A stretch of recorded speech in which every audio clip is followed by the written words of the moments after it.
today is the inaugural, if you will, train movement on the tracks going from New Orleans to Orlando. It's a service that was terminated post-Katrina, and it is a step in the right direction in terms of reintroducing rail to Louisiana as a major mode of transportation. While this is focusing on a southern corridor, it's also important because it brings back a culture of transportation that we want to bring to North Louisiana as well along the I-20 corridor.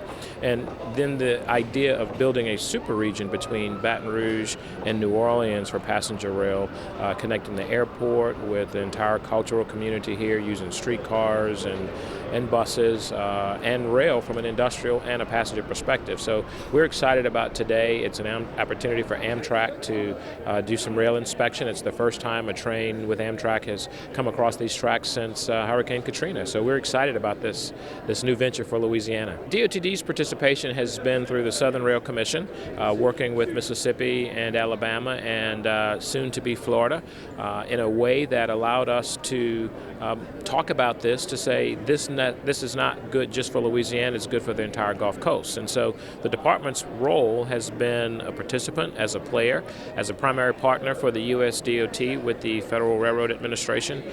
So we've been involved in multimodal transportation for some time. We've been participants with the streetcar that comes right to the front door of the Union Passenger Terminal.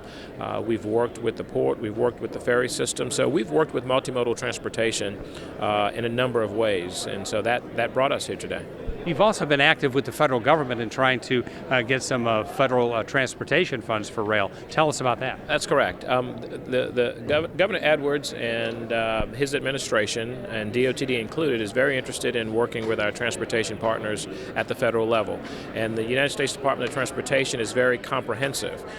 They're not a Department of Highways, and so we're very much interested in putting forth plans and proposals that will take advantage of new dollars from the FAST Act, that many of the supporters and advocates of this specific initiative were instrumental in passing and including such language. So we're going to be working with our federal partners. We are looking to this year apply for a $100 million grant that would allow not only the state to invest federal resources, but it will allow Louisiana to redirect its resources to this very important mode of transportation. I want to welcome all of you to this spectacular place, the Union Passenger Terminal.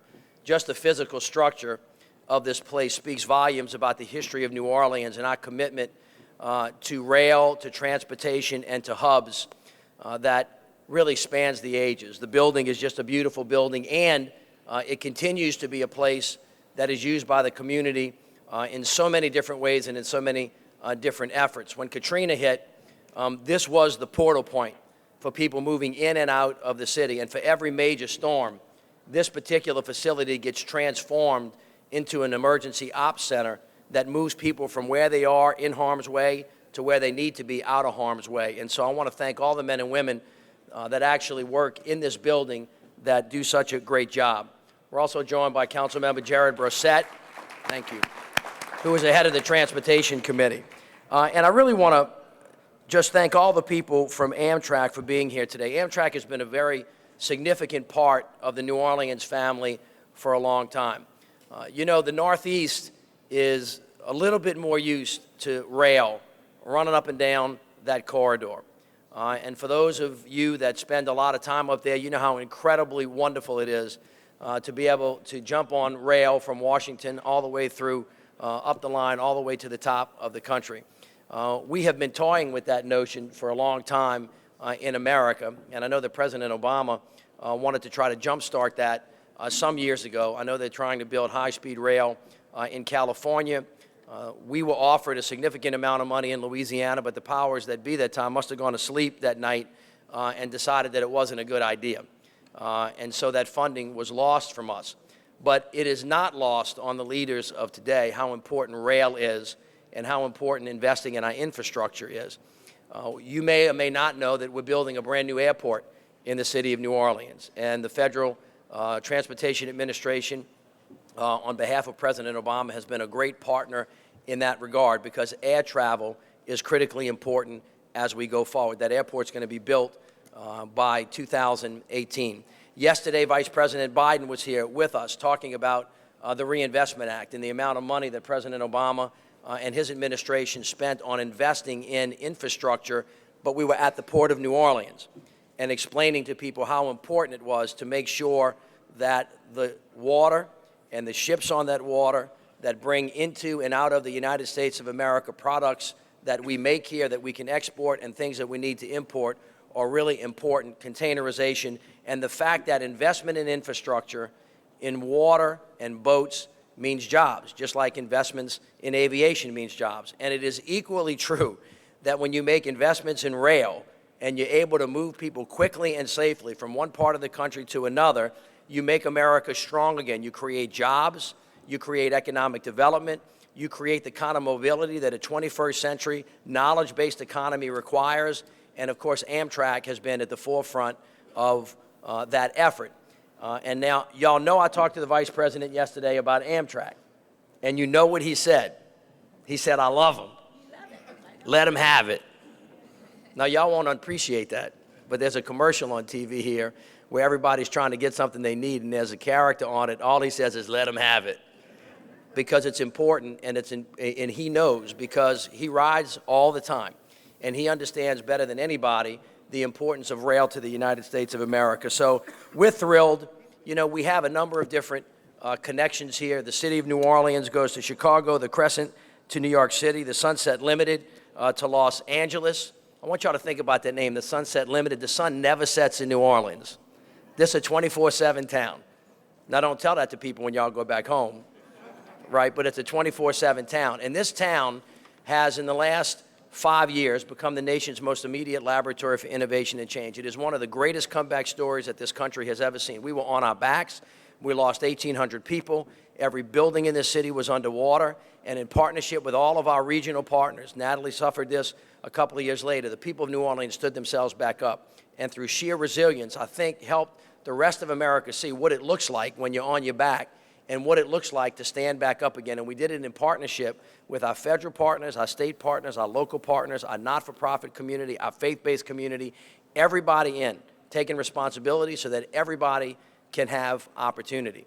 And none of that works unless it all works. In other words, you've got to have housing, you've got to have education, you've got to have health care, you've got to have a government that's honest, that's effective, that's transparent, that works, that know how to take resources and put it in the ground so things can come out of it and people can use it, and it can't be done without transportation, which is the thing that moves people to and from where they need to go.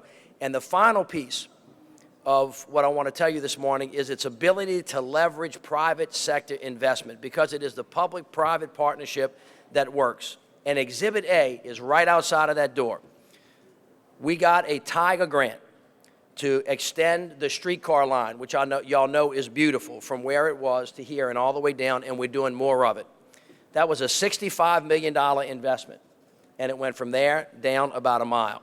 As a result of that $65 million investment, when it was announced that it was going to be made, and from that moment until the time that it was open, there was $2 billion of private investment that came in and around the corridor that rail was on. It linked together people that were coming in town to the private sector, where all the businesses are, to the government sector, where the municipal complex was, to down the street to the French Quarter, where the tourists go, immediately adjacent to the new innovative low-income housing that we have, and it tied the entire community together.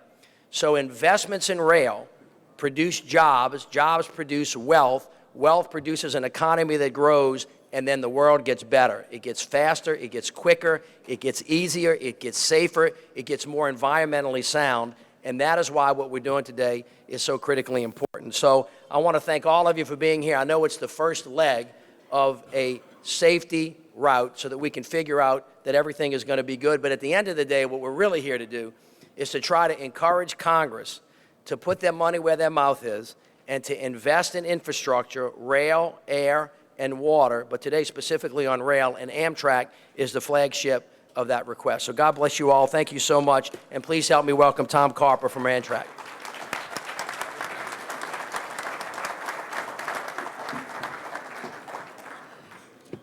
It's a pleasure and an honor to be here today with everyone on the stage. We'll get a chance to spend some time with all of you on the train. And it's a pleasure, especially our friends from the Southern Rail Commission. The trip we're about to take would not have happened without the Commission's hard work, and hard work from many of you out there, your work and support. We partnered with the Commission to study the prospects for service, and today's trip is just the next stage in that process of development. There's a vision that's formulating, and Amtrak shares that vision. We have a plan, and now we must all work together, as the mayor said, to identify how we'll make that plan a reality. I'm not here to tell you that it's going to be easy. It's not. It's complicated and it's hard, but I tell you what, I talked to a couple mayors today, and you have the right team to fulfill this plan. I have no doubt about it. I'm really looking forward to this trip and working with all of you in the coming months to help make this a reality, from local government to the states, the CSX Railroad, our federal partners, and everyone involved, including the Amtrak board. Strong partnerships brought us to this point. And I know a little bit about strong partnerships. I used to be the mayor of an Amtrak community in Illinois. That's where I met somebody that many of you may know, Mayor John Robert Smith from Meridian, Mississippi. We thought we were going to lose our service back in the 90s, and we didn't, in large part because of Mayor Smith's effort. It's relationships and partnerships that make this work, and you have a team here today assembled, and some people who couldn't be here today that are going to make this happen. So enjoy the journey, revel in this day, and have a great trip. As I said, this is the Chamber of Commerce Day. There's no doubt about it. It's sunshine. This is the first step down a long path. There's something to celebrate here. So on behalf of our President and CEO, Joe Boardman, our board chair, Tony Kosha, our board of directors, and the 20,000 plus men and women of Amtrak who make the railroad, National Railroad run 365 days a year, 24 hours a day, 7 days a week. Thank you very much. It's an honor to be here, Mayor. It's a pleasure. Look forward to talking with everybody a little bit later. Thank you. I will be very quick, and I want to thank everybody for coming, and especially Sarah Feinberg, who was giving away money yesterday in Baton Rouge to make sure rail crossings are safer. So thank you for that. But since I have a lot of the local media and our mayor here, let me just take a second to say, in our darkest hour after Katrina and Rita, when the city was in its most vulnerable state, and we lost our VA hospital, in the House of Representatives, they convened a meeting to talk about whether New Orleans should be the home to the VA or should it be in Florida. Congresswoman Kareem Brown, who is from Florida, whose motto has always been that if you're not in the room, you're on the menu. It just so happened we were on the menu about moving our VA, but the good thing for us is that she was in the room. And after many offers to entice her to change her mind about being steadfast about reopening the VA in New Orleans, she never wavered, she never changed her mind, and there was nothing that she could offer. And because of that, we have that beautiful VA facility downtown. So I just want to publicly thank Corinne Brown for that. And then to my senator, who didn't know he was my senator, from Mississippi, Senator Wicker, my father, grandfather, and we have funeral homes, and the hard work in Mississippi is what led me to go to law school, because I just didn't want to stay home and be a mortician. So thank you for pushing me to the greatest city ever, and that's New Orleans. And to our friends at Amtrak and to everybody assembled, thank you for your dedication to this project and the hard work that it will take to make it come to reality, and believing in this great city and the entire Gulf Coast. People who live on the Gulf Coast, we know the importance that, how important we are to the United States of America. But the fact that you all are here and continuing to invest and trying to jumpstart and reclaim territory that we had before is very, very important to us. And I won't go into, because I think the mayor did a great job, of the economic impact of it and the ability to attract 2 million more visitors to the city of New Orleans, or to create a super region up and down the river in New Orleans to Baton Rouge, and how many more employees and how many more jobs. All of those things are important. But I am just excited to be here today because I think that this is a very wonderful day. I remember when I was 6 years old and my mother decided to grab my brother and I and said, you know what, we're going to take an Amtrak train from New Orleans to Gulfport, where we had family. And we said, well, why don't we just drive? She said, no, I want you to have the experience, a great American experience of riding from New Orleans to Gulfport so that you can see as we pass our neighborhood in New Orleans East and all of that. And it was a wonderful, wonderful experience. And now that I get to do it again today, don't tell her. I get to go home and say, yeah, Mom, I remember it like it was yesterday, and get to tell her about all the things that I'm going to see today. So thank you all for giving me that experience, and thank everybody for being here. Let me just say, it's great to be here as part of this team. And who's the team? The team is my two colleagues, Cedric Richmond and Corinne Brown, who I've served with for almost 20 years in the United States House and Senate. We've got civic and community and political leaders from all around the Gulf area, and we've got members of the Southern Rail Commission who are working hard on this. There's a sign back there that says, "Connect Gulf States by Train."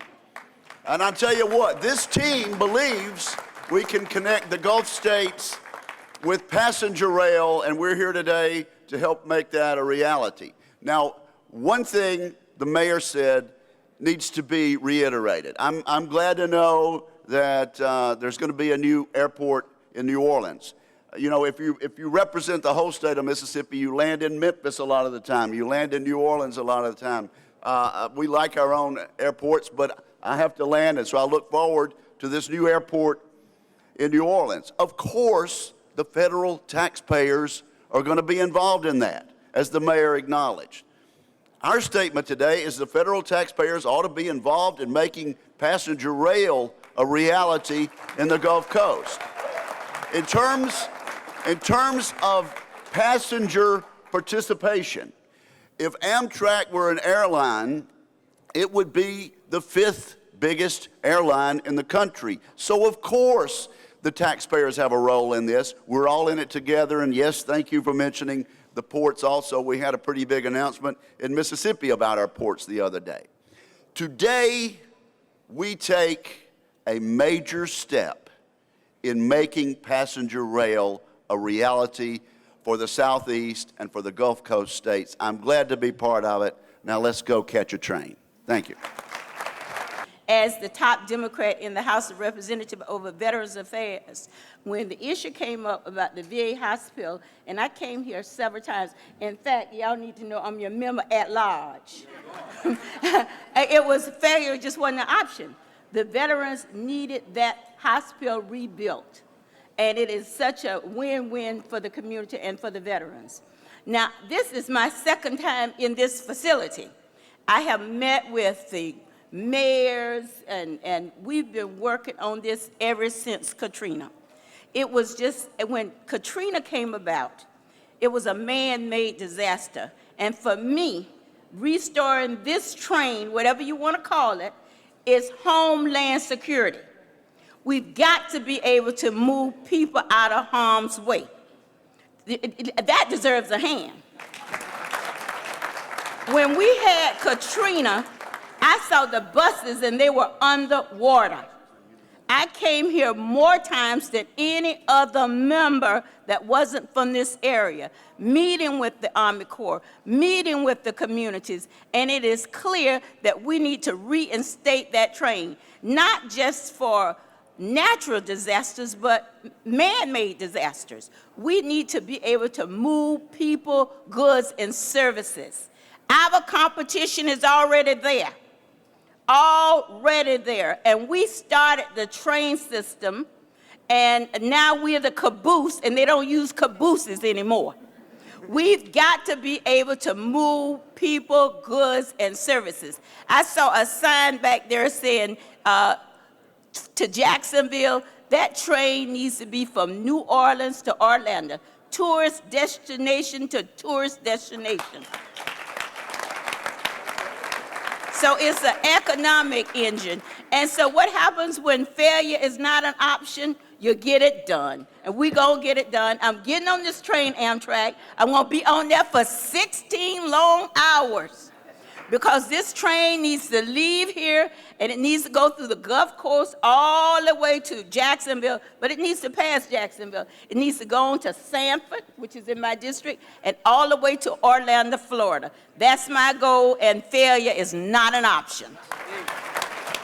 I'll just speak for a minute because it doesn't, as Mayor Landrieu said, I've been in government for a long time, and I've been in it long enough to know that I'm not going to try to follow Corinne Brown because she's kicked it off well, and I'm not going to try to follow it.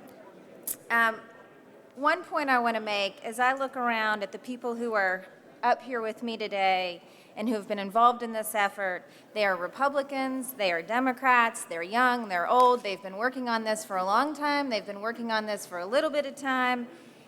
They're from every background because they understand something really important, which is that building a strong transportation system isn't a partisan issue.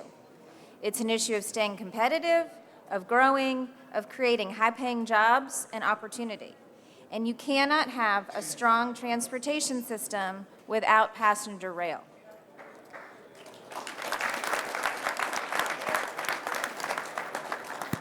This is something that we talk about all the time at the Federal Railroad Administration, that Secretary Fox at the Department of Transportation talks about a lot. Over the next 30 years, this country is going to change.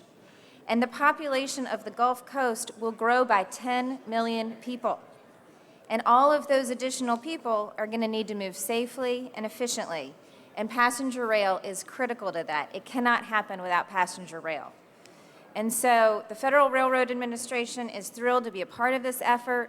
We worked on it last year, we're working on it this year. We've had staff who's been working on this for years. The first meeting I had with a group after I became the acting administrator at the FRA was with the Southern Rail Commission. So that is how important it is to us. We could not be happier. We could not have better partners working on this with us, and we are just thrilled to be partners with the state and local officials here. And now I will have the great honor to introduce Sean Wilson, your new Louisiana Department of Transportation Secretary. I had the honor of sitting with Sean last night at dinner. He ran like 5 new ideas by me. So y'all are in good hands. He's got some great ideas, and he's ready to lead. Thank you. I'm from New Orleans, and I grew up in Algiers Point on the West Bank.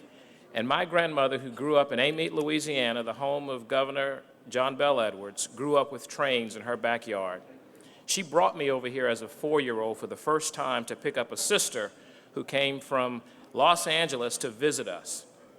It was my first time coming to the East Bank, and I walked into this building and I was just in awe with the murals, with the work, but I told them last night they had TVs on the chairs, little individual televisions on the chairs. I don't know if you remember that, Mayor. Your dad was probably the mayor about that time, by the way. And it was just a wonderful experience. I stand here today representing Governor Edwards to tell you, you not only have a partner in the state of Louisiana, you have a passenger in the state of Louisiana with this effort. We are excited to tell you today that we are going to be filing legislation probably authored by Walt Leger, that will remove the prohibition from state funds going on this type of initiative of rail. That deserves a round of applause, and it deserves your support when we get to the legislature. I'm also here to tell you that for the first time in a couple of years, DOTD, out of my budget, will pay the dues for the state of Louisiana for the Southern Rail Commission. That deserves some applause. And I don't want to put our federal partners on the spot, but I will tell you, if they are kind to us with our rail requests for the freight program, we'll get $100 million to do multimodal transportation. But it will not only allow us to do multimodal transportation, it will allow us to invest state dollars on passenger rail in a big way and set a new precedent for the state of Louisiana. We're excited about working with you. We have proven ourselves. We look forward to it, and let's all get on board. Thank you. Good morning, everyone. Mayor, thank you for having us and hosting this event and for your continued vision and leadership of this great American city. Southern Rail Commission was created by an act of Congress some 20 years ago between a compact of Louisiana, Mississippi, and Alabama, with each members being appointed by each state's governor. The goal was to promote passenger rail throughout the South Gulf Coast area. We've been working with everyone up here to make this day possible, and we thank them for that. It would not have happened without the leadership of Senator Wicker in Congress setting aside specific language in the transportation bill that asked the Federal Railroad Administration to create a study group to look at the solution for how we restore this line. That committee met in this city 2 days ago. They have to report back to Congress on a solution as to why this rail isn't running and recommendations on what should be done within 9 months. I have a feeling we'll beat that deadline because we have a lot of passion about this project. One of the last remaining critical issues following Hurricane Katrina was the loss of rail service east of New Orleans. Those rails were washed out as part of that storm but have long been restored, but the passenger train that ran on those rails has not. And it is time. It is more than 10 years since Hurricane Katrina. The Gulf Coast needs this passenger rail to connect our cities, both in emergencies, to grow the prosperity of the Gulf Coast, to bring our friends from Mississippi and Alabama to a new shining airport in New Orleans. And it's not just about the East Coast rail. We're also looking at rail connecting Baton Rouge and New Orleans, which we think is critical for the growth of the 2 largest urban areas in our state. And we're pleased that Amtrak has already done the initial work to look at restoring Amtrak service from Meridian to Dallas-Fort Worth through all the major cities of North Louisiana, providing for ultimately a rail passage from Dallas to Atlanta. So we ask you for your support. We thank you for being here. I can assure you you're going to have a good time if you're riding on the train today. If you grew up, as we all did, and remember the old conductors on the train that used to say, "All aboard," on the back of the Southern Rail Commission's business card, reflecting that we are of a Southern culture, we changed it slightly. So I have the great privilege to complete this press conference by saying, "Y'all aboard." Thank you very much. There's just so much enthusiasm. I mean, you've got federal partners, state partners, mayors, local officials. There's just so much enthusiasm and excitement about restoring this service and growing it. It's just wonderful to be here. Tell us a little bit about the initiative for Baton Rouge to New Orleans rail service. Well, it's exciting. I mean, look, any state serious about connecting major metropolitan areas is taking a close look at passenger rail, and I really commend the state of Louisiana for taking a really close look at New Orleans to Baton Rouge passenger service. Just yesterday, I was in the car driving between New Orleans and Baton Rouge, and I've only done it once. I know others have done it thousands and thousands of times, and you only have to do it once to realize why it would be great to have rail service. I'm very excited about it. We've got energy from across the entire Gulf Coast. We've got congressional representation from Florida to Louisiana. A lot of energy, a lot of passion to see this the restoration of this passenger service. Do you see this as giving initiative to the Baton Rouge to New Orleans rail service? I absolutely do. I think that the Baton Rouge-New Orleans connection is critical. We've been working on it a number of years. Many of the same partners we're talking about east of New Orleans on this rail will help us build the Baton Rouge-New Orleans rail. We have been working on the connection between Dallas-Fort Worth and Meridian, Mississippi since 2006, late 2006. And we joined with the Southern Rail Commission in 2014, and they joined us, and we're helping them and they're helping us. So we're taking the northern route across the state, and they're taking the east-west route across the state, and they're taking the north-south route across the strait to merge up in Meridian, and then that way they'll give us passenger rail all the way from DFW to Atlanta and points north. And what would that mean for the people in Louisiana and along the Gulf Coast? It's an economic development tool. Tourism is obviously very, very big in the South, particularly here in New Orleans. And we think that, plus is environmentally sensitive, plus is more economically viable than a lot of freight traffic. Okay, so we add the passenger rail component to the freight component, we think that'll be a big economic engine to drive the economy of the southern states. I am so excited that after 10 years, we're getting ready to re-energize and restart the Sunset Limited. Now, I understand there's some questions about the name. I don't care about the name. The train needs to start in New Orleans and end up in Orlando. Tourist destination to tourist destination. And when you leave here, you're going from here to Mobile, to Pensacola, to Tallahassee, to Jacksonville, and on to Orlando. It's wonderful. Listen, let me just tell you, we need to be able to move people, goods, and services. And for me, this train is is not just about economic development, it is also about homeland security. We've got to be able to move people out of harm's way. It just highlights how important passenger rail is, and whether it's moving goods, whether it's moving people, whether it's getting them out of harm's way, whether it's for economic development, whether it's for tourism, or whether it's for people to get to work. It is a vital part of a real American city, and you're talking about connecting the Gulf Coast, which really is the culture, heart, and soul of the United States. So it's very important, and we're just happy to be here today to kick it off. You can bring all of the comforts of current life to this experience, but it takes you back to a historic day. So I'm looking forward to enjoying the day and getting on this train and going east. If people have questions and like more information about rail and DOTD's participation, what should they do? Well, one, they should get online and go to the website for the Southern Rail Commission. They should also call the Department of Transportation and look at all of the local partners that take advantage of rail. If you call the RTA and the streetcar folks, they can put you in touch with others. You right now have an opportunity to board an Amtrak train here in New Orleans. So walking into this building will get you to a person who can talk to you about rail.